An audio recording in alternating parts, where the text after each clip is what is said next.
नाशिकला आल्यापासून ना सखीने सगळ्यांचं रुटीन चेंज केलंय. बाबांना रोज सकाळी तिला फिरायला घेऊन जावं लागतं. तोपर्यंत मी झोक्यावर मस्त मजा करते. माऊमावशी आलीये म्हणून खाणं-पिणं सध्या तिच्याकडे. अंघोळ झाल्यानंतर तिला मंदिरात घेऊन जातो, जिथे ती खूप मस्ती करते. कॉलनीत कोणाकडेही कुरडई असली तरी चीक मला येतो. आज मी लेट झाली म्हणून जाऊन ओली कुरडई खाल्ली. त्यानंतर सखीला आंबेरस जरी आवडत नसला ना, तरी आंबे खायला ती खूप पटाईते.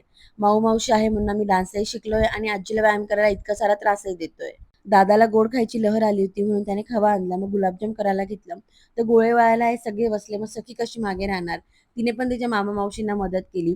मस्त गुलाबजाम केले. थोडा खवा मी साईडला काढला आणि त्याचा मस्त मावा केक केला, जो इतका सारा ऑसम झाला होता. बट काढताना जरा गडबड झाली. सगळे बाहेर होते आणि वहिनी पण मेडिकलला गेली होती. मग मी पटपट स्वयंपाक केला आणि काल खूप सारे पदार्थ होते स्वयंपाकात. रात्री सगळ्यांनी गुलाबजाम पार्टी केली. माझी काही एवढी इच्छा होईना म्हणून मस्त भडंग खाल्ला. आणि सॅटर्डे नाईट होती. वहिनीला संडेला सुट्टी असते म्हणून रात्री मस्त मैफिल रंगली होती आणि असा आनंदात संपला आमचा आजचा